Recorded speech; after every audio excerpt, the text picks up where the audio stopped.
वो सारी झुंड 20 हिरणों की थी, रुक जाती। राजा को कहा, हाँ आपको क्या करना है कर सकते हो। इसको सुन करके राजा के मन में भाव आया, ये कौन हम नहीं समझ पा रहे थे और हमारे दरबार में ये रहता है। किंतु उस कुछ और मन में आ गया, एक बार और कर दे अवसर पर, और दोनों आ जाते लौट करके। भीतर ही भीतर घूमता रहा ये सब कुछ दृश्य राजा के मन में। एक दिन, यदि तुम अहिंसक हो और इनको मारने से आप इनकी रक्षा करते हो, तो हम विशेष रूप से ऐसे स्थान बनाएंगे जिस स्थान में आपको बुला दिया जाएगा। और उस समय आपको उसके बारे में क्या सोच है हमें समझ में आ जाएगा। आप अहिंसक यदि हैं तो उसमें भी परीक्षा में पास हो जाए। ठीक है, जैसे आप कहो, आप कह रहे हैं इतना ही पर्याप्त है। और कुछ दिन के बाद एक सिंह को प्रशिक्षित करके तैयार कर दिया गया, और प्रशिक्षित इसलिए कहा जा रहा है कि उसे प्रशिक्षित होने के उपरांत जो हम कहेंगे वही वह करेगा। एक बार बुलाया गया सब जनों को और कहा, इसको आज हम विशेष रूप से मांसादिक का भक्षण न करा करके और कुछ चीज़ों को खिलाना जाए, और उसमें आप लोग सब आमंत्रित हैं। सभी जनता हैरान हो गई कि उसको इसके बदले में कुछ और मिल रहा खाने को, और वह शेर को 2-3 दिन भूखे रखे गए। और जो व्यक्ति भूखा होता है वो क्या करेगा, और वो भी हिंसक है, और उसको पिंजरे में से बाहर निकाला गया। इनको यदि आप अहिंसक हो, सबके ऊपर आपका प्रभाव है, तो इनको जिलेबे, लाडू और व्यंजन, और एक तरफ कड़ाह में दूध भरा हुआ रखा है, ये खिलाओ और पिलाओ, तो समझेंगे आप अहिंसक है। बहुत अच्छी बात। जो ही पिंजरे से उसको बाहर के लिए संकेत दिया, वो आया, सर्वप्रथम उस व्यक्ति को खाने के लिए उसके पास जाकर के खड़ा हो जाता।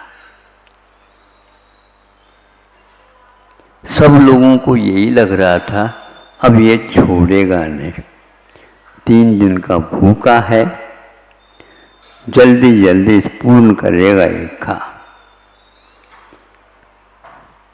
चारों ओर उसने देखा, देखो तुमको यदि क्षुधा शांत करना है, प्यास को भी शांत करना है, आपके सामने ये नैवेद्य रखा गया है। आप खाना तो खा सकते हो, नहीं तो मैं तो यहाँ पर उपस्थित हूँ ही। ये भाषा एक त्रियंच के सामने कही जा रही है। क्या आप लोगों ने सोचा है इसके बारे में? हाँ, भावों के माध्यम से सब कुछ समझाया जा सकता है। उनके कहने से, यूं करने से वो सारे खड़े हो गए और इस ओर आ गए। तो उसने वो छोड़ दिए इनको और जा करके जलेबी व्यंजन खाता रहा। फिर इसके उपरांत दूध को भी उसने पी लिया।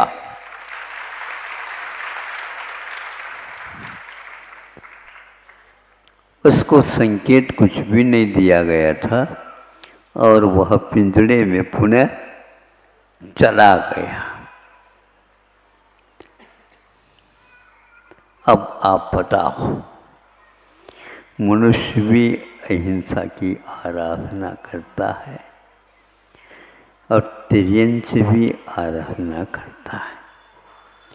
महावीर भगवान का चिन्ह एक प्रकार से सिंह है। सर्वप्रथम वेद के नीचे एक तरफ गाय और एक तरफ सिंह शेर है।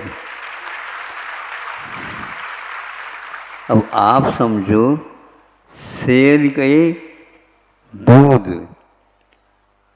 गाय का बछड़ा पी रहा है और शेरनी का वह छोटा सा शावक गाय का दूध पी रहे। और ये दोनों सिंह और गाय वहाँ पर एक घाट पर पानी पी रहे हैं। किसका परिणाम है? जंगल में रहने वाले हिंस्र पशु, गाय एक प्रकार से पालतू प्राणी है, किंतु ये सब वात्सल्य का, मैत्री का, आप लोगों में प्राय करके यह मुखाग्र होगी, सत्वेषु मैत्री गुणेषु प्रमोदम क्लिष्टेषु जीवेषु कृपापरत्वं माध्यस्थभावं विपरीत वृत्तौ सदा ममात्मा विदधातु देव। हे भगवान, ये परिणाम मेरे संसारी जीवों के प्रति हमेशा बने रहे। सबके प्रति एक भाव मैत्री का रखना और जो गुणी है उनके प्रति प्रमोद भाव अभिव्यक्त करना, किंतु जो कष्ट में हैं उनके कष्ट दूर हो। तो कैसे दूर हो? संसार बहुत बड़ा है, लेकिन हम यहाँ पर बैठे बैठे उनके बारे में सोच तो सकते हैं। इधर उधर की बातें तो आप करते रहते हो, बैठ करके ये भाव कर लें तो अवश्य इसका प्रभाव पड़ सकता है और पड़ता है। जब ये बात सब लोगों ने देखी और सुनी तो क्या सोचता होगा? राजा ने कहा, मेरी गलती क्षम्य हो। हमारे राज्य में ऐसे भी सेठ साहूकार या मंत्री हैं जो अपने बारे में नहीं, सभी जीव मात्र के बारे में हमेशा सोचते रहते हैं, सोचते रहते हैं। ये वही व्यक्ति है जो अमरचंद दीवान है। ये राजस्थान की राजधानी रूप जयपुर है, गुलाब नगरी है, वहाँ पर हजारों की तादाद में परिवार अहिंसा की पूजा करते हुए रहते हैं। इतने महान नगर में भी इस प्रकार व्यक्तित्व रहता था, वहाँ का वह निवास था। यह उपन्यास नहीं, यह एक कथा भी नहीं, किंतु वह कथा बन गई अपने आप कि यह राजा का कर्तव्य है कि वह अहिंसा का पालन करे।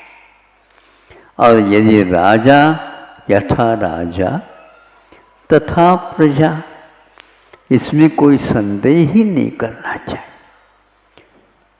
आज जैन समाज अपने अपने स्थानों पर भारतवर्ष ही नहीं, देश विदेशों में भी फैल गया है।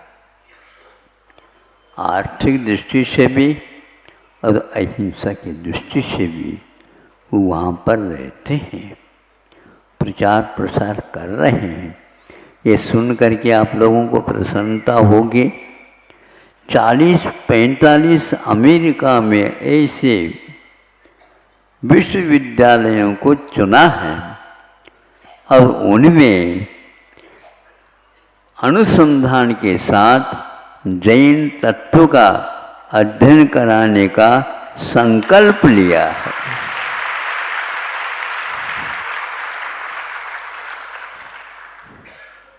जो ही ये हमने सुना तो लगा ये कुछ विस्मय की बात लगती है।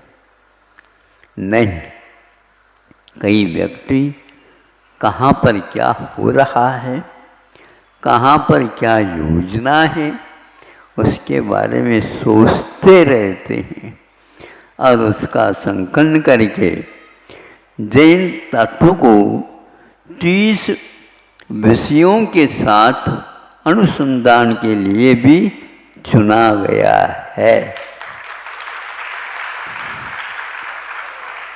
आप एक भी विश्वविद्यालय में इस प्रकार की व्यवस्था नहीं की है और वह अहिंसक देश तो नहीं है, लेकिन यहाँ से जाकर के बसने वालों की संख्या वहाँ पर भी है और वहाँ के राष्ट्रपति भी, जहाँ तक स्मरण है मुझे, भारत के ही एक निवासी सिद्ध हो गया है। इसी प्रकार इंग्लैंड में भी मुख्यमंत्री, महामंत्री, प्रधानमंत्री के रूप में चुन करके भारतीय एक सज्जन को वहाँ पर रखा है। हाँ? ऋषि सनत ऐसे कोई गांव हो सकता नाम, लेकिन यहाँ आपको सुन करके विचार में आ जाएगा कि जैन धर्म वस्तुतः किसी क्षेत्र से नहीं, किंतु अवश्य भारत की अपेक्षा से बरहेरावेशो, ये प्रतिदिन हम 3 बार प्रतिक्रमण पढ़ते हैं। इस भरत और ऐरावतों में जो कोई भी ऐसे क्षेत्र हैं, उनको मेरा बार बार नमस्कार हो। यहाँ मुनि महाराज अपने मुख से बहुत सहर्ष के साथ उच्चरित करते हैं। अब ये सोचो उसके लिए कितनी राशि की आवश्यकता है। उन्होंने कहा 4.5 अरब की, यानी 450 करोड़ों की ये राशि वहाँ पर सर्वप्रथम 150 करोड़ की लगी जाएगी, फिर बाद में क्रम से उसके शेष राशि का भी उपयोग किया जाएगा। संभव है, इसको और भी स्वरूप दिया जा सकता है। तो हर विषय पर वहाँ पर छाना जाएगा, शोधा जाएगा। और अहिंसा की महिमा, साधुओं की परंपरा कैसी है, क्या है, श्रावकों की परंपरा कैसी है, क्या है, वहाँ पर चिकित्सा के विषय में क्या चल रहा है, ये सारी बारीकी के साथ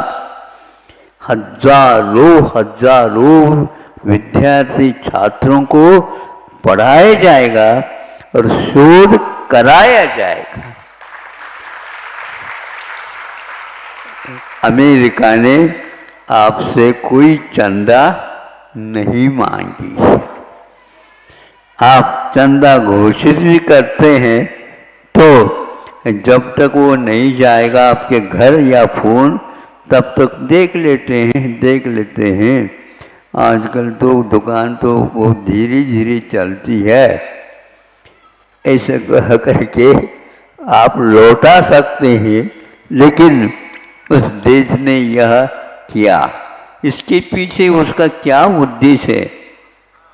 मैं तो ये सोच रहा हूँ, आप किसी भी विश्वविद्यालय में हिंदी के माध्यम से इस प्रकार के कार्य किए हो नहीं मालूम, लेकिन यहाँ हिंदी साहित्य और संस्कृत साहित्य के माध्यम से अनुसंधान किया जाएगा, इसमें कोई बात नहीं। ऐसे कई बार यह कुछ छोटी छोटी योजनाएं अमेरिका इत्यादि में घोषित थी, किंतु यह तो एक चौंकाने वाला विषय है कि ऐसा भारत के बारे में उन लोगों का सोच विचार है।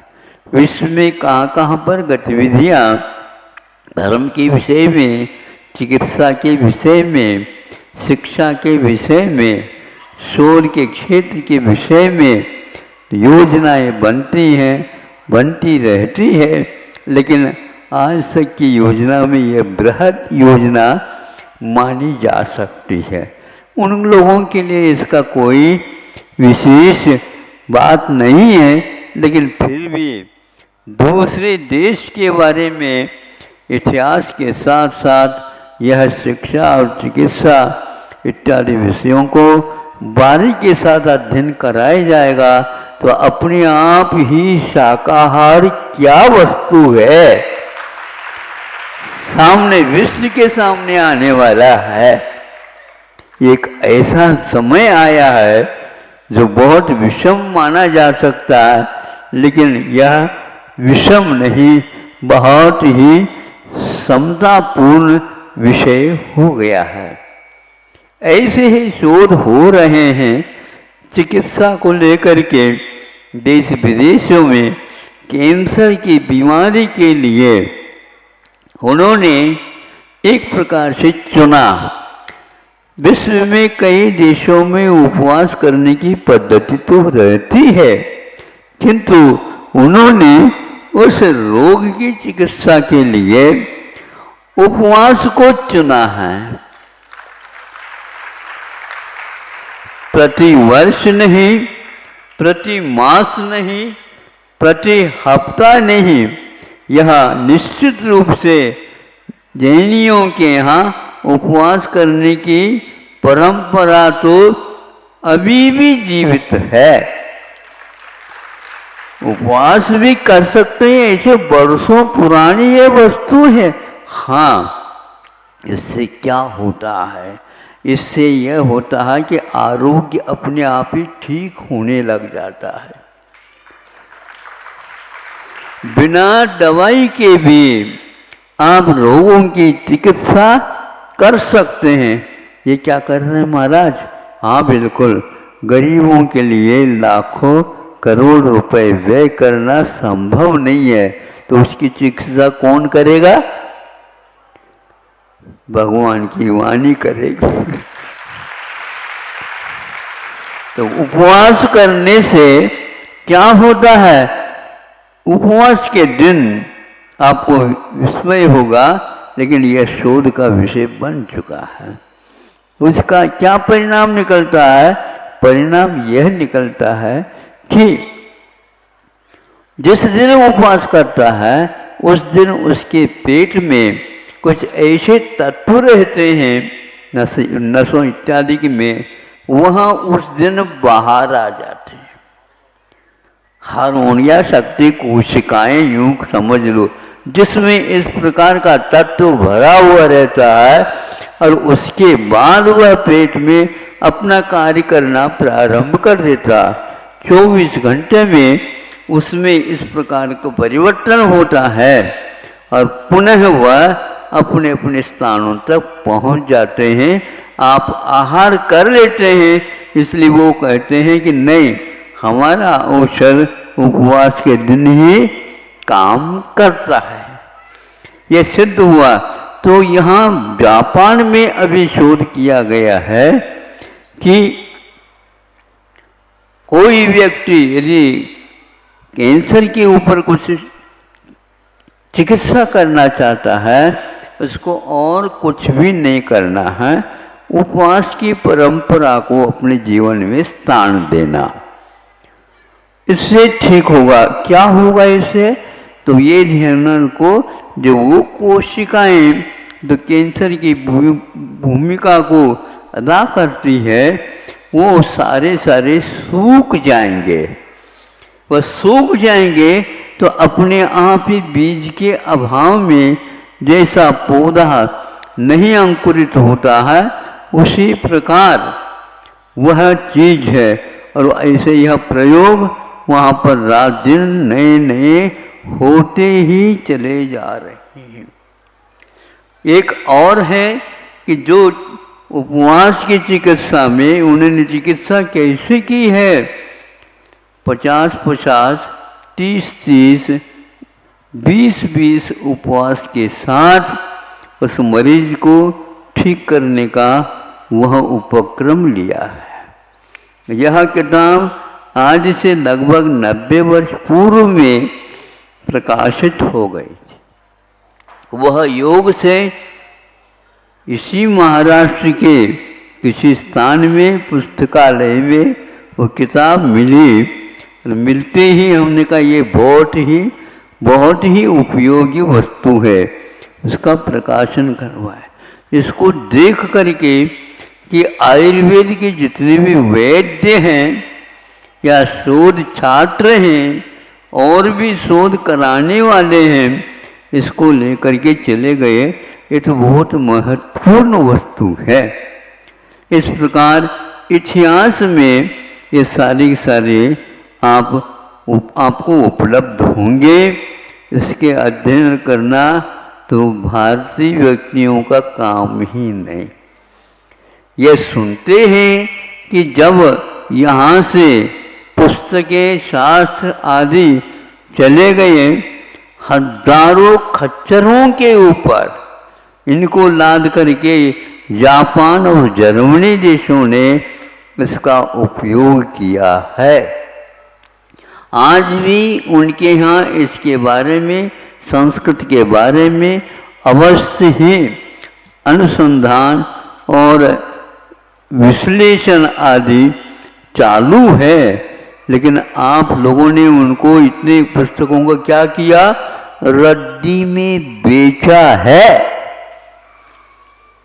अच्छा लगता है क्या?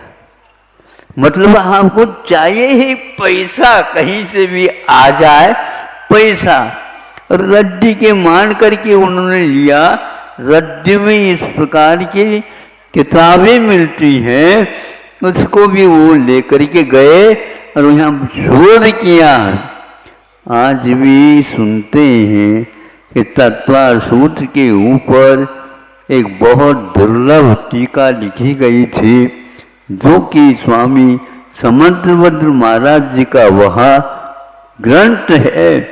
इसको वहाँ लिखा है, किंतु उस शास्त्र को लिखने से पूर्व में देवागम स्तोत्र को उन्होंने मंगलाचरण के रूप में प्रस्तुत किया है, ऐसा कहा जाता है। गुरु जी के मुख से हमने 1-2 बार इसको सुना, किंतु उसके खोज करने के उपरांत भी आज तक उपलब्ध नहीं हुआ। हम लोगों का इतना तेज पुण्य कहाँ है, तो जनवरी सुरक्षित कहीं न कहीं रखी होगी, लेकिन हम पुण्यवान होते अवश्य वह मिलता। किंतु 2000 वर्ष पूर्व में स्वामी समर्थ भद्र जी ने लिखा है, ऐसा सुनने में आया। अधिगम, हाँ, गंधहास्य महाभाष्य के रूप में वहाँ प्रचलन में सुनने में आता है, लेकिन किसी भी भंडार में इसकी उपलब्धि नहीं हुई। देश विदेशों में भी छाना गया है, बड़े बड़े पुस्तकालयों में भी उसकी कोई उपस्थिति नहीं मिली। वो तो उस समय यहाँ लुट रहा था, उस समय उन लोगों ने उसको लेकर के गए, उसका उपयोग किया है। इसलिए उसमें एक और चीज़ बताई थी गुरुजी ने, उसमें पशुओं की बोली में भी कुछ संकेत मिलते हैं। इसका क्या अर्थ होता है, तो जिस प्रकार की आवाज़ करेंगे तो पशु सोचेगा मेरे से ये बोल रहा है। ध्वनि मात्र निकालते हैं तो भी उनको ज्ञात हो जाता है। बहुत सारी विद्याएं थी, आज वह विद्याएं लुप्त होती जा रही है। फिर भी आप लोग इस दिशा में काम करेंगे तो सही होगा। यदि इतने विश्वविद्यालयों में हिंदी को लेकर के कोई शोध करेगा तो आप सोचो, आपके यहाँ एक विश्वविद्यालय नहीं इस प्रकार काम करने वाला, और वहाँ पर इस 30 विषयों के ऊपर अनुसंधान सहित यह विषय पुष्ट हो रहा है। और उनमें यही लिखा हुआ है, जैन संस्कृति और धर्म के बारे में यह योजना बनी हुई है, जो हमने सुनी थी 4-5 दिन पूर्व में, आपके सामने रख। अभी आप पशुओं को उनकी भाषा में बोल करके काम करने के बारे में सुना अमरचंद दीवान के मुख से। ऐसी स्थिति में यह भावों की तरंगें जो जाती है वो अपने आप ही आ जाती है। उनके भी नाम होते हैं, उनको संबोधित करने के लिए उस नाम से कह दें तो वह बहुत दूर भी रहेगी गैया या भैंस, उस मालिक के पास अवश्य ही आ जाएगी। क्योंकि यह आपका रविवारी दिन है और भी शेष रविवार हैं, सामने पर्व भी आ रहा है। अब यहाँ पर व्यवस्था को आप देख रहे हैं, ऊपर से भी वह व्यवस्था हो रही है। प्रतिदिन 8-8 दिन हो गए, प्रतिदिन वह वर्षा होती है। सुनते हैं यहाँ पर इस इलाका में पानी की मात्रा कम है, लेकिन यहाँ पर पानी ही पानी हो रहा है।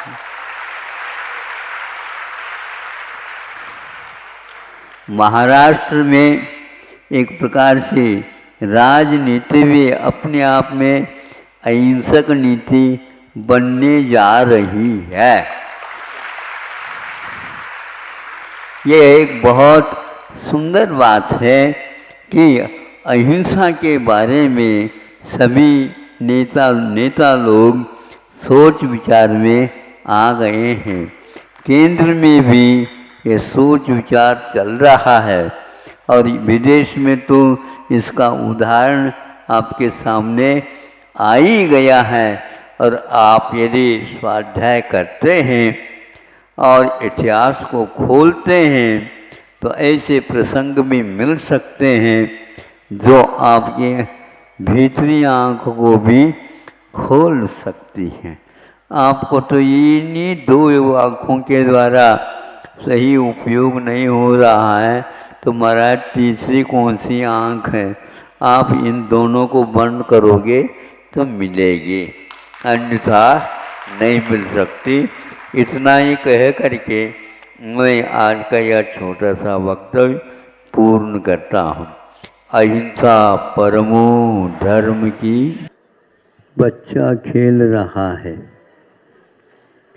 माँ अपने कार्य में व्यस्त है, फिर भी बीच बीच में वह बच्चे की ओर ध्यान देती है। नहीं दे तो बाद में पश्चाताप करना पड़ेगा। बाद में पश्चाताप करने की अपेक्षा से वर्तमान में निगाह रखते रहो। अब वो निगाह रखती थी, लेकिन फिर भी बच्चा उस निगाह को भी चमका करके वह अपना काम करता था।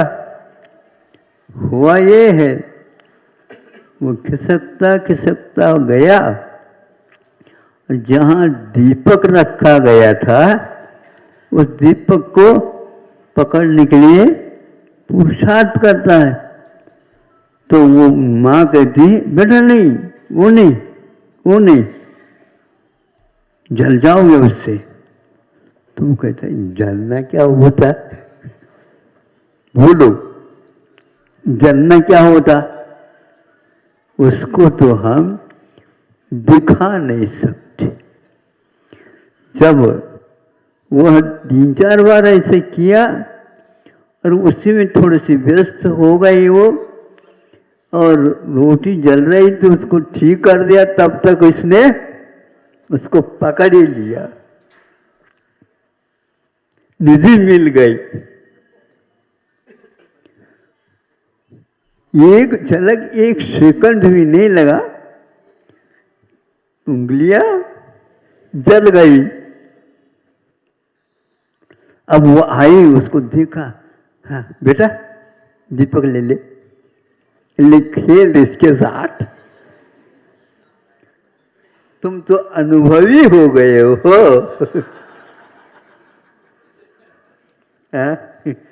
बोलो आप क्या कहते हैं? क्या सभी बच्चे अपनी उंगली जला करके ही अग्नि का स्वरूप जानते हैं? क्या उसके बिना भी जाना जा सकता? बिना भी जाना सकता। कहने से, मानने से यह होता है, बिना कहे यह संभव नहीं हो सकता। तो गृहस्थ आश्रम में आप रहते हो, श्रद्धान भी करते हो, भावना भी भाते हो, सब कुछ करते हुए भी आपको उनका श्रद्धान तो रहता है, किंतु अनुभव नहीं रहता है। अनुभव के लिए उस बच्चे जैसे साहस करना आवश्यक। कहने के उपरांत भी नहीं मानता, अब मानेगा जीवन पर्यंत। नहीं समझे? जो ही दीपक सामने आ गया, अब खिसकता नहीं हो, पीछे की ओर खिसकता। गाड़ी को जब दिशा बदलना होता है उस समय आप क्या करते हैं? रिवर्स में गाड़ी ले लेते हैं, फिर इसके ऊपर थोड़ा रिवर्स लेते, फिर बाद में उसको घुमा देते हैं। उसी प्रकार अनुभव को पाने के लिए कुछ त्याग की आवश्यकता पड़ती है, कुछ साहस की आवश्यकता पड़ती है। आपका ज्ञान परोक्ष है और शास्त्रों में इसके लिए कहते हैं अनुभव की बड़ी आवश्यकता है। अनुभव में किसी प्रकार की सिद्धि करने की कोई आवश्यकता नहीं पड़ती, वो तो सिद्ध है, ये तो अनुभव सिद्ध है। डॉक्टर लोग अनुभव के बिना दवाइयों के ऊपर ही अध्ययन यदि करते हैं, उसमें वह इतने निष्णात नहीं होते जितने कि उसके अनुभव करने से। दवाइयों का अनुभव रोग के बिना किया नहीं जाता है। इसलिए आप लोगों को रोग का तो हुआ है, लेकिन औषध का ज्ञान नहीं। और वैद्यों को औषध का ज्ञान तो है, लेकिन उस रोग का अनुभव नहीं। किंतु कालांतर में जब इसका अनुभव शोध किया गया, उसके ऊपर विश्वास करके उसको साक्षात रूप देने के लिए पूछा जाता है, क्यों आज क्या है हाल आपका? डॉक्टर साहब, वैद्य जी महाराज, अब रोजाना यही पूछते हो। यदि हमें पूछ करके आप चिकित्सा करते हो तो हमें बातें तो बता दो, हम कर लेंगे अपने आप। कर लोगी क्या? नहीं। एक दिन में वैद्य नहीं बनते। 50 जब उनके हाथ से मर जाते हैं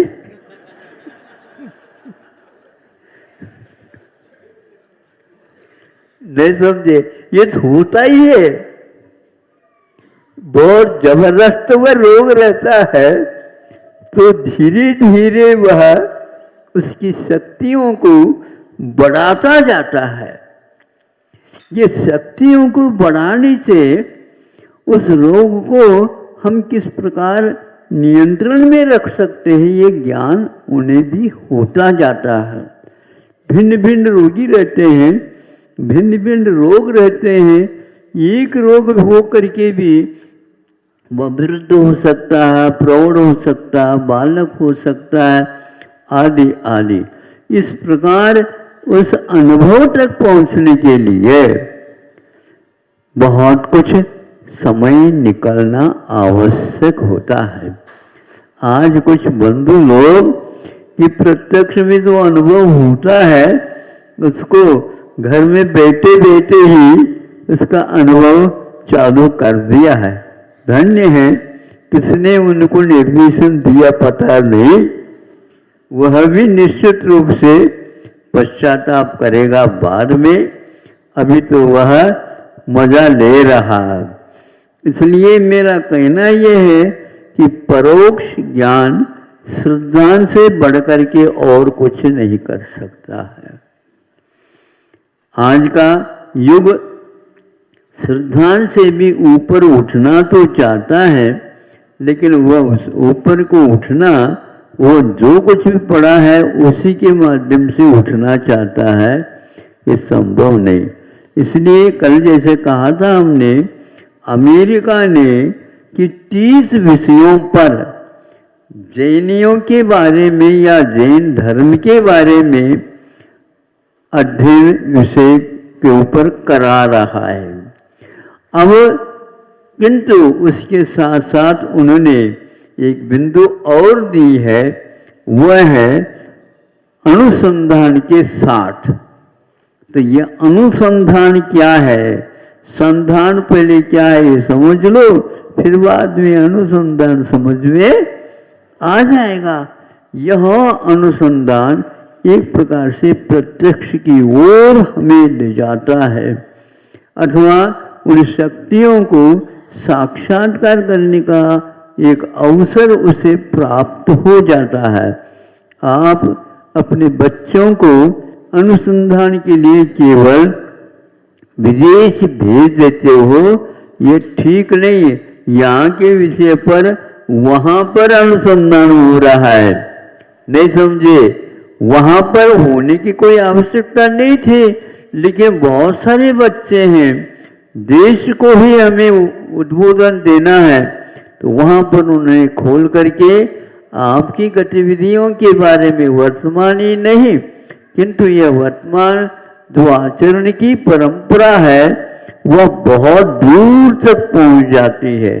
कोई भी बात प्रचलन में आती है तो एक दिन में, एक घंटे में नहीं आया करती है, किंतु उसका बहुत कुछ दीर्घकालीन अनुभव रहता है।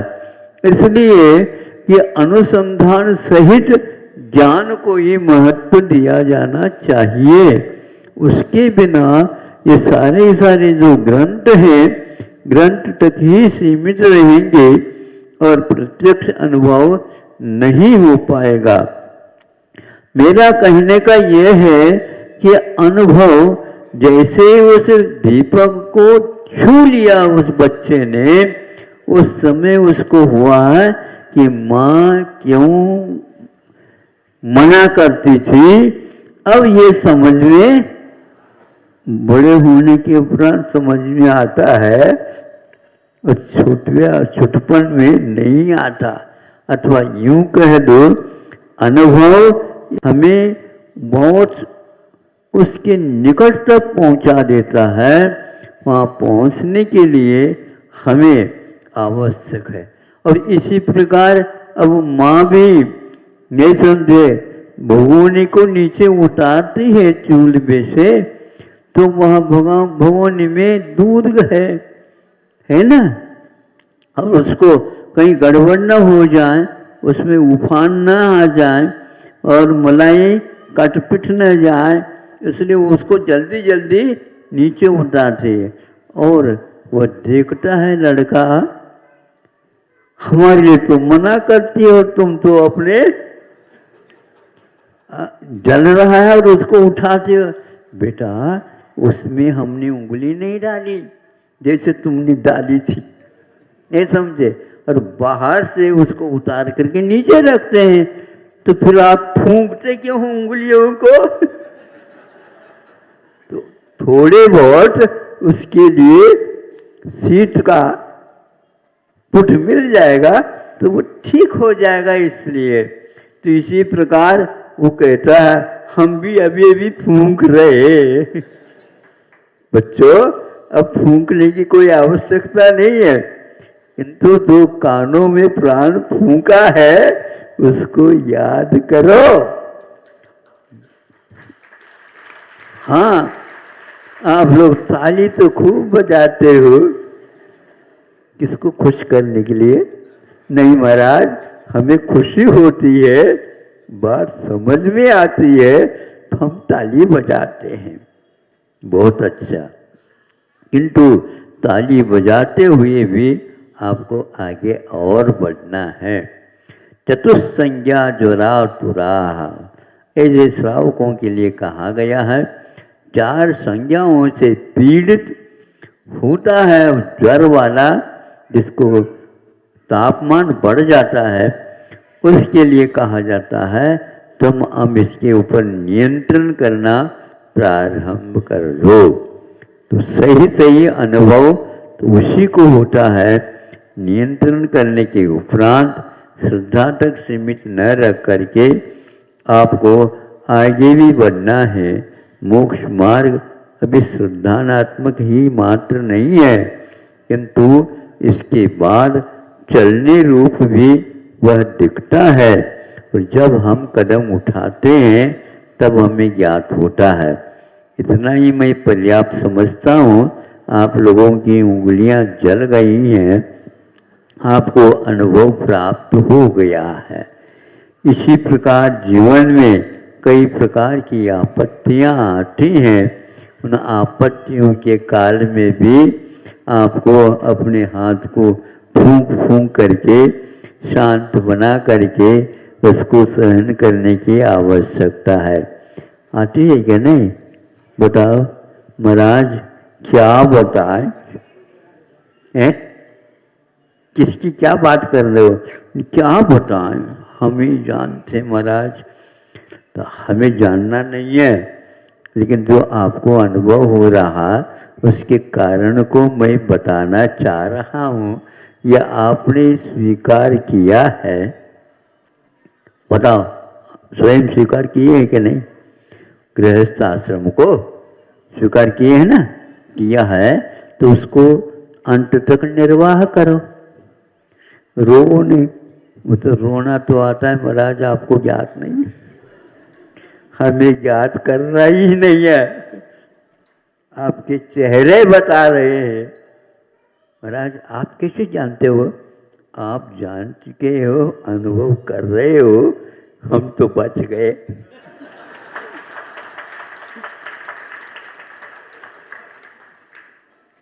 नहीं समझे? हम तो बच गए।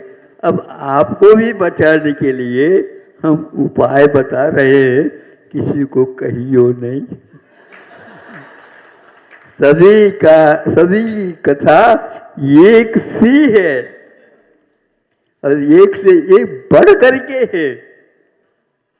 भिन्न भिन्न तरह की वेदनाएं, भिन्न भिन्न तरह के अनुभूतियां, भिन्न भिन्न तरह के स्वप्न, नहीं समझे? दिन में भी देखते रहते हैं कई लोग। जब तक वह ठीक नहीं होता तब तक हम स्वप्न देख रहे हैं। अभी स्वप्न भी देखा करो, क्योंकि एक न एक दिन स्वप्न याद आते आते साकार भी हो जाए। आप लोगों के स्वप्न साकार हो इन्हीं भावनाओं की। अहिंसा परमो धर्म। आप लोग ध्यान से इन क्षणों का उपयोग करेंगे।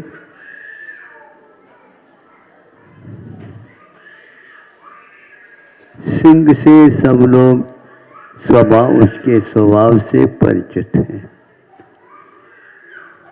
सुन करके, पढ़ करके या दूर से देख करके। पास जाने का कोई साहस नहीं कर सकता।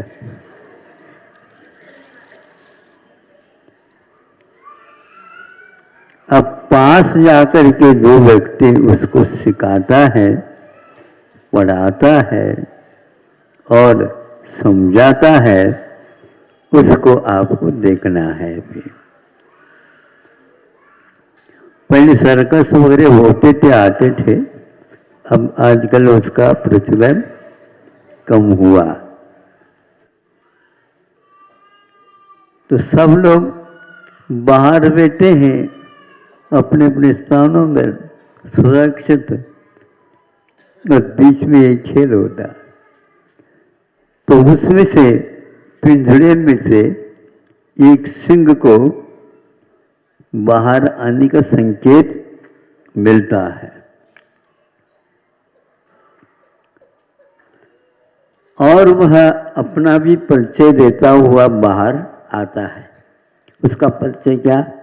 उसने ऐसा दहाड़ दिया, सर्कस में जितने बैठे थे भैया इधर आ जाए तो क्या होगा। फिर इसके उपरांत वो संयत हुआ, क्योंकि उसको इतना ही प्रशिक्षण में बताया, जब बाहर आते हो तुम अपना परिचय दिया करो। फिर उसके पास वो रिंग मास्टर जिसको बोलते हैं, शिक्षक है, उसे प्रशिक्षण देता है। वह आगे बढ़ता है। आगे बढ़ता है तो सब लोगों को लगने लगा ये अब एक खूंखार सिंह के सामने ये कैसा जा रहा है। इस प्रकार उसको काबू में रखने का लिए ये एक कारण होता है, क्योंकि वह अग्नि से बहुत डरता है। लेकिन अग्नि से डरने मात्र से कुछ नहीं होता। आपको अन्न तैयार करना है तो वह अग्नि से ही उत्पन्न होता है, अग्नि से ही प्राप्त होता है। इसलिए आग को अपने हाथ में रखते हुए भी, पास रखते हुए भी, उससे डरते हुए भी काम निकाल लेते हैं। इसी प्रकार भय कभी भी लग सकता है, लेकिन स्वरूप समझेंगे तो वह मृत्यु आपके पास नहीं आ सकते। मृत्यु से डरने का अर्थ क्या होता है? वह जड़ है, एक कर्म है, हमारे द्वारा भाव किया, उसके फलस्वरूप वह चिपका है, और वह अवश्य एक दिन जाएगा। जब गोंद की चिकनाहट कम होती है, जो वस्तु चिपकाई गई है वो अपने आप पृथक हो जाती है। उसी प्रकार ये खेल है। इस खेल को समझने वाला व्यक्ति उस सिंह से नहीं डरता और वो पास गया। फिर इसके उपरांत उसको कहा, आप अपने जबान दिखाओ। तो उसने यूं करके, जब जबाई आती है ना आप लोगों को, उस समय आपका मुख भी क्यों नहीं खुलता? खुलता है। लेकिन यदि मान लो बंद करना आप भूल गए तो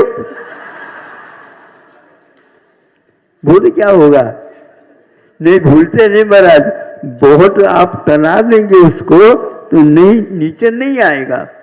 उसी प्रकार उसको कहा, हम यूं करते ही उसने अपनी जबान खोल दिया। सारे लोग देख लिया अभी क्या हो रहा है। अब इसके उपरांत उसको सामने आ जाओ, और सामने आ जाओ, और सामने आ जाओ। पूरा सामने आ गया। और शेर का मुख कैसा है? खुला हुआ है। अब उसके मुख में ये अपना गर्दन फंसाता है। सुन रहे हो? हाँ, गर्दन फंसाता है। तालियों की गड़गड़ाहट होने लगी, लेकिन उस सिंह को इससे कोई डर नहीं था, कुछ भी नहीं था, क्योंकि उसको ये मालूम है ये डराता भी है तो हमारे लिए भोजन भी देता है। परस्पर उपग्रो जीवानाम, जीव के ऊपर आप उपकार करते हैं तो वह उस उपकार का फल इस प्रकार मिल सकता है। क्रूर से क्रूर भी सिंह उसको बचाता है, क्योंकि एक तो वैद देखता है तो डरता है मृत्यु न हो जाए। उसके हाथ में मेरा जीवन है, और एक तरफ वह अपने स्वभाव को भी भूल करके उसको भी बचाता है, स्वयं बचता है और दूसरे को भी बचाता है। और आप लोग दूसरे के धन को पचाते हो, हा? नहीं पचाते, और बाद में डकार भी लेते हो। लेकिन फिर भी दान को आप भूलते नहीं, क्योंकि दान देने से वह धन बढ़ता है। वर्षा ऊपर से होती है, फसल ऊपर बढ़ करके पक जाती है। इसी प्रकार आप चाहते हैं कि यद्यपि अर्थ पुरुषार्थ में तो चोरी झूठ बोलना तो होता ही है, महाराज ये तो होता ही रहता है, तो उसको दूर करने के लिए दान भी बताया जाता है। तो दान के माध्यम से वह एक प्रकार से अभयदान दिया है उस सिंह को। उसने अभी तक मारा नहीं, लेकिन मारने के साधन उसके दोनों हाथों में विद्यमान है, लेकिन फिर भी उसके गले में, जबान में इन्होंने अपने गर्दन दी है। इसमें कभी कभी धोखा भी हो सकता है, लेकिन धोखा इसलिए नहीं होता तब तक जब तक अविश्वास प्राप्त नहीं होता। जब अविश्वास नहीं होता है तो धोखा तीन काल में होता ही नहीं, हो सकता ही नहीं। आप एक दूसरे से डरते हो, क्या पता ये कौन है, हमें लूट ले तो क्या करेंगे हम, नहीं समझे। इसलिए हाथ में कुछ न कुछ उपाय अपनी रक्षा के रखते हैं।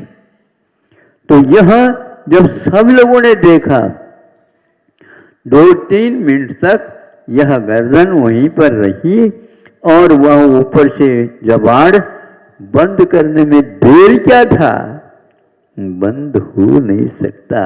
जब तक उसका संकेत नहीं मिलेगा बंद होने का, तब तक ये जवान वैसे को वैसे खुला रह गया। यह हमने सर्कस में देखा था, इसलिए आप लोगों को बताया। सही है ना? हाँ,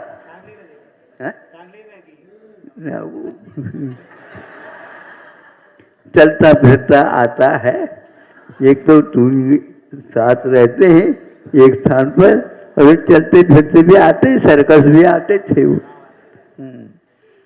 अब इससे हमने पाठ लिया, किसी भी हिंसक पशु पक्षी के लिए हम प्रशिक्षण दे सकते हैं, लेकिन प्रशिक्षण देने से पूर्व में हमें भय के ऊपर नियंत्रण होना चाहिए, और जो सामने वाला है उसके प्रति हमारा ऐसा भाव रहना चाहिए कि मैं तुम्हें मारूंगा नहीं, ये विश्वास रखो।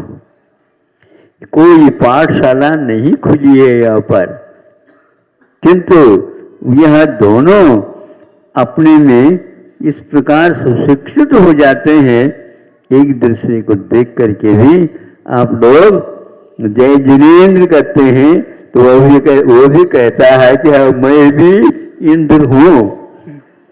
नहीं समझे? हमारे साथ भी आप जय जिनेन्द्र किया करो। इंद्र हूँ मैं, पशुओं का राजा हूँ मैं। आप राजा हो भी सकते हैं, नहीं भी हो सकते, लेकिन हम तो राजा है।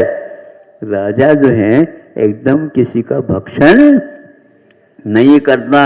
मनुष्य तो सब कुछ खा लेता है, पत्य सब कुछ उड़ जाता, पच जाता है महाराज। ज्वालामुखी है आपके पेट में, ये भूकंप है, क्या है, सब पच जाता है। बिल्कुल, इसकी जठराग्नि तेज है, इसलिए यह यदि ज्यादा पाप कर लेता है तो अंतिम छोर तक नरक तो ही पहुंच जाता है, और यदि पुण्य का अर्जन करता है सर्वासिद्धि तक जाता है और पूरा समाप्त करता है तो मोक्ष को भी जाता है।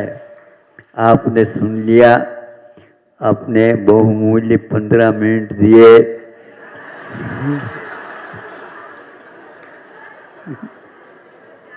क्यों? सुनो, परस्पर उपग्रह जीवाराम का है। हाँ, आप प्रवचन सुने, ये आपके लिए भी और दूसरों के लिए भी बहुत प्रेरणादायक होता है। महाराज क्या कहा, सिंह की कथा कही थी, कथा नहीं, याद रखो, हमने दृश्य देखा था, वो आपके सामने रखा, आपने ये सुना है, देखा है, तो स्मरण लाया करो, सिंह भी अहिंसक बन सकता है आपके कारण, और आप भी उसके प्रति यदि मैत्री भाव रखते हैं, दया भाव रखते हैं, और उसके ऊपर उपकार के भाव रखते हैं, भय नहीं दिखाते हैं, तो अवश्य आपका वह मित्र बन सकता है। वहां पर मित्र बन करके सभी को स्थान मिलेगा, ये ध्यान रखो। ऐसा नहीं मैं बड़ा हूं छोटा हूं, सब समान। ऐसे शुद्धत्व के दरबार में आपको जाना है क्या? जाना है? इससे सिंह से थोड़ा सीख लो, प्रशिक्षण ले लो। अहिंसा परमो